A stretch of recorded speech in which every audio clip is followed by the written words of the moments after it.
नमस्कार, आदाब, सत श्री अकाल। चैट विद सुरेंद्र वत्स के नए एपिसोड में आप सबका स्वागत है। हम आपसे बार बार विनती करते हैं कि जिन लोगों से आप मिलना चाहते हैं उनके नाम नीचे कमेंट्स में डालिए, लेकिन किस कंपनी से आप जुड़े हैं वो इमोशंस कंट्रोल में रखिए। उस कंपनी का नाम मत लिखिए, किस व्यक्ति से मिलना चाहते हैं वो नाम आप जरूर लिखिए। और आपने एक नाम बहुत बार लिखा, यंगेस्ट अचीवर इन direct selling mister Rakesh Sharma. और आज हम लोग बहुत कुछ सीखने वाले हैं, स्पेशली यूथ के लिए ये इंटरव्यू बहुत इंपॉर्टेंट होने वाला है। सो आइए मिलकर हम लोग स्वागत करें youngest energetic leader in direct selling mister Rakesh Sharma. Sir, chat with Surendra Vats में बहुत बहुत स्वागत है। Thank you very much sir. और चैट विद सुरेंद्र वत्स को मैं डे 1 से फॉलो करता हूँ, पूरी टीम में प्रमोट करता हूँ और आप बहुत बड़ा काम कर रहे हैं सर। और दो लाइनें, ये लाइनें मेरी नहीं है, ये लाइनें किसी और की है, मैंने सुनी है। आपके बारे में बोलना चाहूँगा कि कुछ लोग थे जो वक्त के सांचों में ढल गए और कुछ लोग हैं आप जैसे जो वक्त के सांचे ही बदल गए। Thank you very much sir. आपने मतलब आगाज इतना शानदार किया है तो निश्चित रूप से व्यूअर्स के लिए एक संदेश है कि इस इंटरव्यू को लास्ट तक जरूर देखिएगा, बहुत कुछ आपको मिलने वाला है। हम आगे बढ़ें सर, आपके कमिंग सून के इंटरव्यू में जो कमेंट्स आए हैं, कुछ कमेंट्स में पढ़ना चाहता हूं। संदेश मोड़ सिंह लिखते हैं, डायरेक्ट सेलिंग में कम उम्र के सचिन तेंदुलकर आ रहे हैं। टीम सुनील कुमार झा ऑफिशियल लिखते हैं, अब आ रहे हैं रियल हीरो जो जीरो से शिखर तक का सफर किए। प्रदीप प्रजापति टाइगर लिखते हैं, हिंदुस्तान के कोने कोने में अपना नाम रोशन करने वाले रियल हीरो आ रहे हैं। I love you so much sir. Pintu Kumar Mahto लिखते हैं, नेटवर्क मार्केटिंग का बब्बर से आ रहा है। इस्माइली आज़ाद लिखते हैं, जिसका मुझे था इंतज़ार, जिसके लिए दिल था बेकरार, वो घड़ी आ गई। और हरमनदीप ने लिखा है, मोटिवेशन एनर्जी से भरपूर mister Rakesh Sharma sir, I love you. हमारे दिल की तमन्ना पूरी हुई, आपको CWSV पर सुनेंगे, बहुत खुशी हो रही है सर। तो हमारे व्यूअर्स बहुत प्रसन्न हैं, बहुत खुश हैं सर, और ये जताता है, ये दिखाता है कि लोग बहुत प्यार करते हैं आपको। थैंक यू वेरी मच सभी व्यूअर्स का जिन्होंने इतने शानदार कमेंट्स किए हैं। Thank you very much. Thank you so much sir. हालांकि आपका बड़ा नाम है, आपकी कंपनी में जो लीडर्स हैं, अचीवर्स हैं, और हर डायरेक्ट सेलर आपके बारे में बहुत अच्छे से जानता है, लेकिन इस प्लेटफॉर्म के माध्यम से हम सभी कंपनियों के महान लीडर्स से हम सीखते और जानते हैं सर। और सबसे बड़ी लर्निंग होती है आपकी जर्नी से। तो आपकी अब तक की जर्नी के बारे में पहले हमें बताइए। जी सर, मैं बताना चाहूँगा, मेरा जन्म हरियाणा के एक छोटे से गांव में हुआ। एजुकेशन सरकारी स्कूल में हुई, जहाँ पे 20-25 पैसे फ़ीस लगती थी, वहाँ से मेरी एजुकेशन हुई।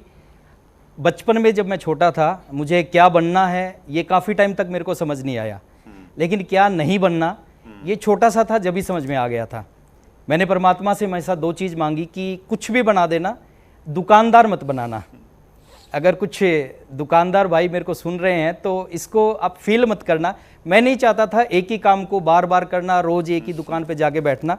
दूसरा चीज़ परमात्मा से मांगी मैंने कि मेरे को नौकरी ना करनी पड़े। मैं नहीं करना चाहता। मैं अपने आसपास में, अपने परिवार में, रिलेटिव्स में बहुत सारे लोगों को जॉब करते देखता था, और मैं देखता था कि पूरी ज़िंदगी काम करने के बाद भी उनके पास में क्या है।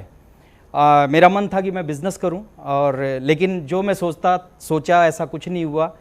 10+2 के एग्ज़ाम देने के बाद में घर की फाइनेंशियल कंडीशन ज़्यादा अच्छी नहीं थी, तो मैंने डिसीजन लिया कि मैं पढ़ाई तो करूँगा, पढ़ाई के साथ साथ एक जॉब भी करूँगा। राइट। और जॉब स्टार्ट की मैंने, एक मैजिशियन थे उनके साथ असिस्टेंट का काम स्टार्ट किया। अच्छा। असिस्टेंट जो आप देखते होंगे, जो पीछे खड़े होते हैं, मैजिशियन कोई भी आइटम दिखाते हैं उनको वो आइटम पकड़ाते हैं, फिर बाद में सब चीज़ों को फोल्ड करके और उनके पीछे पीछे चलते हैं। Right. तो 1500 रुपये की जॉब स्टार्ट की, 2 साल उस जॉब को किया। BA सेकेंड ईयर में हुआ, और जब BA सेकेंड ईयर में हुआ, एक चीज़ मैं रोज़ परमात्मा से मांगता था कि कोई मौका मिले, जी जान लगा देंगे। और ये डायरेक्ट सेलिंग इंडस्ट्री मेरी जीवन में आई। पहली मीटिंग में जाने का मौका मिला, और जब मैं पहली मीटिंग में गया, उसी मीटिंग से मैंने डिसीजन लिया कि आज के बाद, इतना एक्साइटेड हुआ उस मीटिंग को देख के, और वहाँ बैठे बैठे सोचा कि आज के बाद ना पढ़ाई करनी, ना जॉब करनी, आज के बाद full time direct selling industry में काम करना है। अच्छा, ग्रेट। तो आपने चूंकि शुरुआत में ही किया, मतलब 10+2 आपने किया था, उसके बाद में तो घर से विरोध नहीं आया? घर वालों ने बोल दिया कि ठीक है बढ़िया करो? नहीं, ऐसा नहीं हुआ सर। घर से विरोध आया क्योंकि मैंने दोनों चीज़ छोड़ दी थी।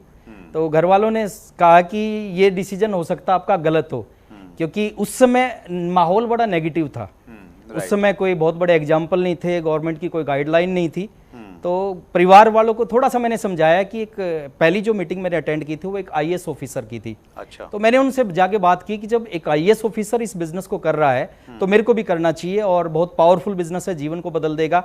शुरुआत में विरोध हुआ, लेकिन बाद में परिवार वालों ने कहा कि ठीक है आप करके देखो, और अगर कुछ ना लगे तो दोनों चीज आपके हाथ से चली जाएंगी, पढ़ाई भी आपकी चली जाएगी और आपकी जॉब भी चली जाएगी। That's great. तो जैसा आपने बताया कि आप एक छोटे से गांव से संबंध रखते हैं और आज आपका नेटवर्क पूरे हिंदुस्तान में है जी। तो छोटे से गांव से पूरे देश में नेटवर्क को फैलाना कैसे संभव हो पाया सर? मेरा ऐसा मानना है सर कि इस इंडस्ट्री में आने के बाद में हर एक डायरेक्ट सेलर को अपॉर्चुनिटी मिलती है, अपने थ्रू, अपनी डाउनलाइन के थ्रू, डाउनलाइन के थ्रू वो अपने बिजनेस को अपनी सिटी से बाहर निकाल सकता है, अपने स्टेट से बाहर निकाल सकता है, पूरे हिंदुस्तान में फैला सकता है। ऐसी अपॉर्चुनिटी मेरे सामने आई और मैंने उस अपॉर्चुनिटी पे काम किया। मेरे को आज भी याद है, उस समय हम जो भी व्यक्ति मिलते थे उनको प्लान दिखाते थे। तो एक बिहार में मेरा बिजनेस गया, और बिहार में बिजनेस कैसे गया, मेरी एक जानकार थे, उनके घर में पीओपी का काम चल रहा था। अच्छा। और उस पीओपी के जो ठेकेदार थे, मैंने उनको नेटवर्क मार्केटिंग का प्लान दिया, उनको समझ में आ गया, और वो बिहार से थे, तो बिहार में बिजनेस गया। वेस्ट बंगाल में मेरा बिजनेस गया। मेरी डाउनलाइन में एक शख्स थे जिन्होंने ट्रेन के टीटी को प्लान दिखा दिया, तो उनके थ्रू मेरा वेस्ट बंगाल में बिजनेस गया। और इसी तरह मैंने काम किया, महाराष्ट्र में बिजनेस गया, केरला में बिजनेस गया, कर्नाटका में बिजनेस गया, लगभग हर इंडिया के हर कोने में मेरा बिजनेस चला गया। जब भी मेरे को मौका मिला मैंने उसके ऊपर काम किया।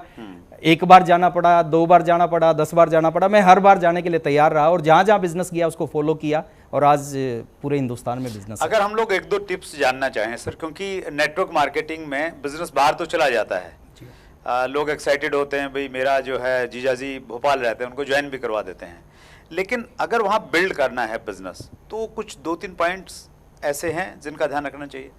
बिल्कुल है सर, बिल्कुल ध्यान रखना चाहिए। पहला पॉइंट है जिसका ध्यान रखना चाहिए, देखिए आपका बिजनेस तो चला गया, बट आपका बिजनेस वहाँ बिल्ड जब होगा जब आपका बार बार वहाँ पे फॉलोअप होगा, बार बार आप वहाँ पे विजिट करेंगे। और दूसरा है वहाँ पे जो डिस्ट्रीब्यूटर्स हैं उनको सेल्फ डिपेंड बनाओ, उनको आप सिस्टम से प्लग कर दो, जो भी मीटिंग्स होती हैं मीटिंग से प्लग कर दो, और ये चीज़ें अगर आप करते रहो तो किसी भी एरिया में बिजनेस को बिल्ड किया जा सकता है।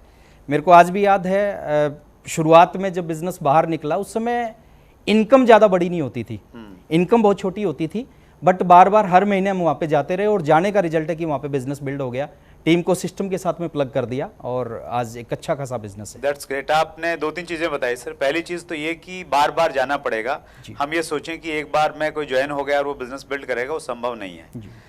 दूसरा आपने बताया कि हम वहाँ जो लोग काम कर रहे हैं, डिस्ट्रीब्यूटर बन रहे हैं, तो उनको इंडिपेंडेंट बनाएं, उनको सिखाएं सारी चीज़ें, ताकि वो आपकी प्रेजेंस के बिना भी वहाँ काम कर सकें। और तीसरा पॉइंट आपने बताया कि जो सिस्टम है, एजुकेशन सिस्टम है, उसके साथ में उनको प्लग इन कर दें, जोड़ दें, तो फिर सिस्टम उनको आगे लेके चला जाएगा। बिल्कुल sir. That's great, thank you so much.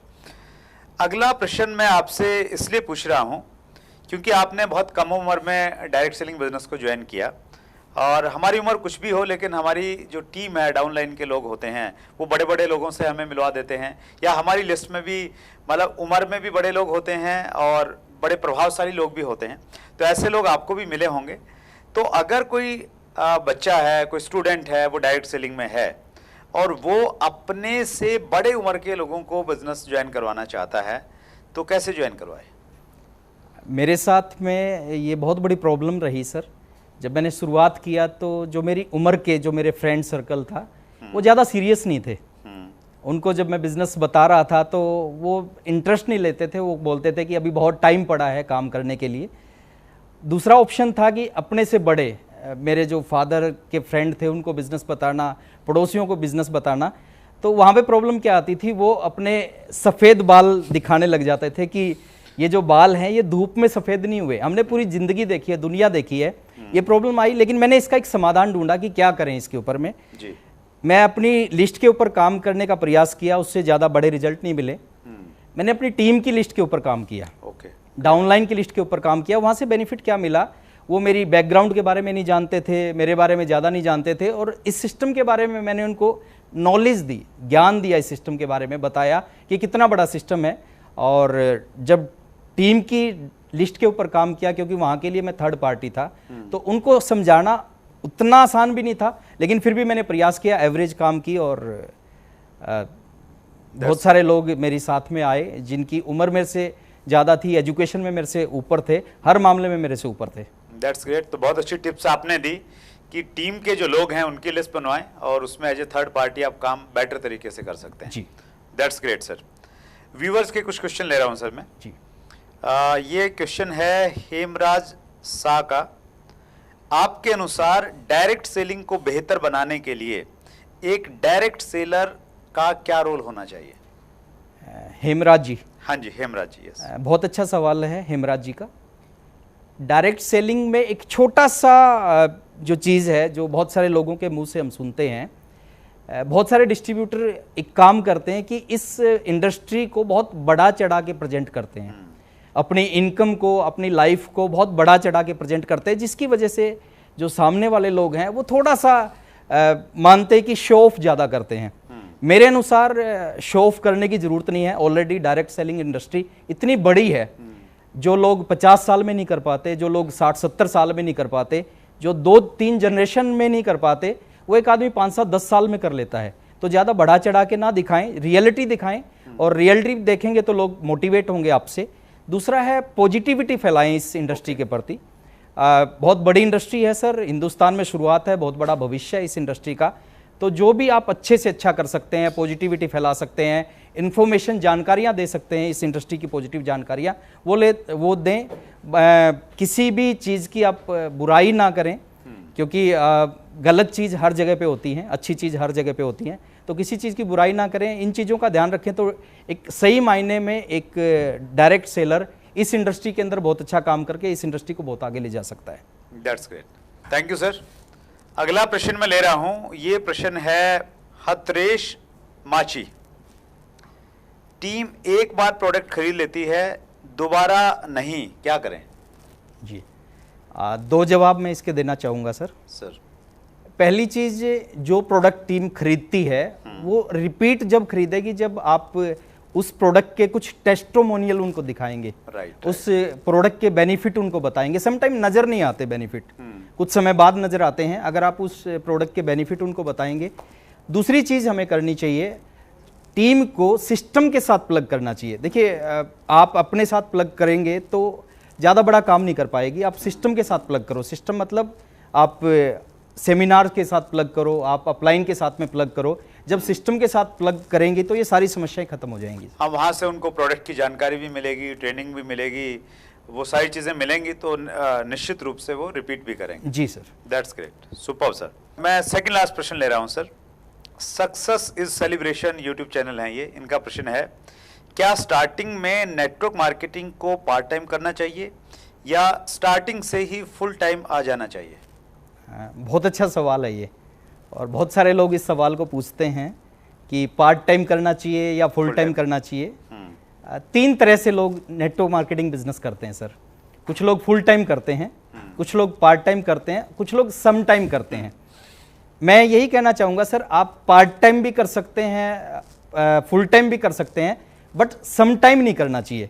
क्योंकि जो लोग सम टाइम करते हैं, सम टाइम मतलब कुछ लोग आज किया, 4 दिन फिर नाम नहीं लेते, फिर 5वें दिन फिर कुछ काम किया, फिर 10 दिन फिर नाम नहीं लेते, और ऐसे लोग ना पहले कामयाब हुए हैं, ना आज कामयाब हुए हैं, ना आगे कामयाब होंगे। पार्ट टाइम करने वाले थोड़ा सा टाइम लग सकता है, फुल टाइम करने वाले और जल्दी कामयाब हो जाएंगे। दोनों तरीके से हम कर सकते हैं, वो हमारे ऊपर डिपेंड करेगा, हमारी सिचुएशन कैसी है उसके अकॉर्डिंग हम डिसीजन ले सकते हैं। पार्ट टाइम भी किया जा सकता है, फुल टाइम भी किया जा सकता है। मतलब जैसे भी करें, सीरियसली बिल्ड करें, इसको सीरियस माने और डिसिप्लिन के साथ में करें, कंसिस्टेंसी के साथ में करें, वो इम्पोर्टेंट है। जी sir, thank you. Last question है sir, funny moment of your life. Funny moment, एक वाकया मेरे को याद आ रहा है सर। जी प्लीज। फनी मोमेंट भी कह सकते हैं और एक सीख भी कह सकते हैं इसको, नेटवर्क मार्केटिंग में बहुत बड़ी। जी। मेरा जो पहला प्लान था, जैसे मैं मीटिंग को अटेंड करके घर पे आया, बड़ा एक्साइटेड था, और जो शख्स मीटिंग करने के लिए आए हुए थे उन्होंने कहा लिस्ट बनाओ और जाके लोगों को प्लान दिखाओ। तो मैंने लिस्ट बनाई, और जो पहला नाम लिखा उस लिस्ट में वो थे मेरे पड़ोसी। अच्छा। तो पड़ोसी के घर पे गया, मैंने जाके उनको बताना स्टार्ट किया कि मैंने एक बिजनेस शुरू किया आज। तो सामने बैठ के मैं जैसा भी जो भी मेरे को बताना आता था मैंने बताया कि आप जुड़ोगे, नीचे 2 लोग जुड़ेंगे, उसके नीचे 2 लोग जुड़ेंगे, आपका नेटवर्क बन जाएगा, आपको रॉयल्टी जैसी इनकम आएगी, पैसिव इनकम आएगी, आपका लाखों रुपए महीना की इनकम हो सकती है, बड़े बड़े बंगले बन सकते हैं, बड़ी बड़ी गाड़ियाँ आ सकती हैं। एक्साइटेड था काफ़ी, और जब इस तरह की बातें मैं उनसे कर रहा था तो जैसे मैंने कहा कि बड़ी बड़ी गाड़ियाँ आ सकती हैं, उस समय क्योंकि एक साइकिल होता था मेरा, साइकिल पे मैंने जर्नी शुरुआत की। तो जैसे ही उन्होंने सुना गाड़ियाँ आ सकती हैं तो भाभी जी ने कहा राकेश जब गाड़ी आ जाएगी इस सिस्टम से तो उसमें हमारे को बैठाओगे कि नहीं बैठाओगे। इनडायरेक्ट मतलब उन्होंने मना किया, इस वे से मना किया। मैंने इस इंडस्ट्री में काम किया, 3.5 साल के बाद मैं अपनी ज़िंदगी की पहली कार लेके आया। कार को घर पे खड़ा किया, और ये बात है सर 2004 की। अच्छा। उस समय बहुत कम घरों में कार होती थी, और जिस सिटी से मैं बिलोंग करता हूँ, जींद एक छोटा सा सिटी है, उसमें तो बहुत ही कम होती थी। तो कार को जैसे मैंने घर पे खड़ा किया तो सबको पता चला कि राकेश कार लेके आया है। वो भाई साहब भाभी जी दोनों आए, दोनों ने कहा राकेश बधाई हो, और भाभी जी ने बाद में कहा राकेश लेकिन तू नहीं चाहता था तेरे भैया के घर में कार आए। अच्छा, ओके। और मैंने कहा ऐसा क्यों बोल रहे हो? बोले नहीं तो उस दिन आप जबरदस्ती ज्वाइन करवा देते, कोई बहुत बड़ी चीज़ थोड़ी थी।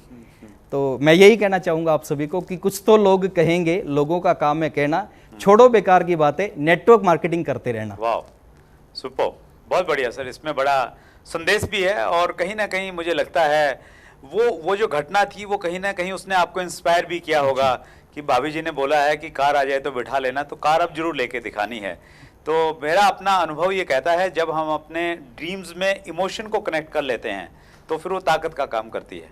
बिल्कुल सही कह रहे हैं सर आप, और ऐसा मेरे साथ भी हुआ। उस दिन ड्रीम बना, कार का ड्रीम बचपन से ही था, लेकिन वो ड्रीम और पक्का हो गया कि अब तो कार लेके दिखानी है। That's great sir, super. जितना लोगों ने बोला था, जो कमेंट्स किए थे, उससे बेहतरीन तरीके से आपने बातचीत की सर। आपके पास में बहुत सारा तजर्बा है, बहुत सारा अनुभव है, और स्पेशली उस समय आपने स्टार्ट किया जब आपकी एज बहुत कम थी। क्या एज रही होगी सर आपकी शुरुआत में? मैंने सर बीए सेकंड ईयर में था, मैं 19 साल की एज में नेटवर्क मार्केटिंग में किया। और स्पेशली बहुत सारा यूथ आजकल सोशल मीडिया पे, यूट्यूब पे है, हमारे व्यूअर्स हैं बहुत सारे इस एज उम्र में, तो उनको ये इंटरव्यू जरूर देखना चाहिए, सीखना चाहिए, प्रेरित होना चाहिए कि इस उम्र में तरीके से काम करके, सिस्टम के साथ में काम करके, जिस प्रकार राकेश शर्मा जी आज इतने बड़े स्टार हैं डायरेक्ट सेलिंग में, आप सब भी बन सकते हैं। लोगों को इंस्पायर करने के लिए बहुत बहुत धन्यवाद सर, समय निकाला आपने। Thank you very much. Thank you very much sir, chat with Surendra Vats पे बुलाने के लिए। और लास्ट में यही कहना चाहूँगा, ये एक ऐसा चैनल है, पूरी की पूरी नेटवर्क मार्केटिंग सिस्टम की जो नॉलेज है, अगर आपने इस अकेले चैनल को अगर प्रमोट कर दिया तो पूरी की पूरी जानकारी यहाँ से मिल सकती है। तो बहुत बहुत धन्यवाद सर इस चैनल पे बुलाने के लिए। Thank you so much sir. So ये थे राकेश शर्मा जी, यूथ आइकॉन हैं, युवाओं को प्रेरित करते हैं अपनी कहानी से, एग्जाम्पल हैं जीता जागता। अगले मंगलवार को रात्रि 8 बजे फिर एक बड़ी शख्सियत से मुलाकात होगी। अपना ध्यान रखिएगा। चैनल अगर सब्सक्राइब नहीं किया है तो कैसे मालूम चलेगा, नोटिफिकेशन कैसे आपके पास में आएगा। सो चैनल अगर सब्सक्राइब नहीं किया है तो जरूर कीजिए, टीम में प्रमोट कीजिए। बहुत बहुत धन्यवाद। अगर आपने अभी तक chat with Surendra Vats channel को सब्सक्राइब नहीं किया है तो अभी सब्सक्राइब करें और बेल आइकन दबाना ना भूलें, जिससे आपको आने वाली सभी वीडियोस की अपडेट सबसे पहले मिले और हमारी किसी वीडियो को मिस ना करें। वीडियो को ज्यादा से ज्यादा शेयर और लाइक करके अपना प्यार जरूर दें।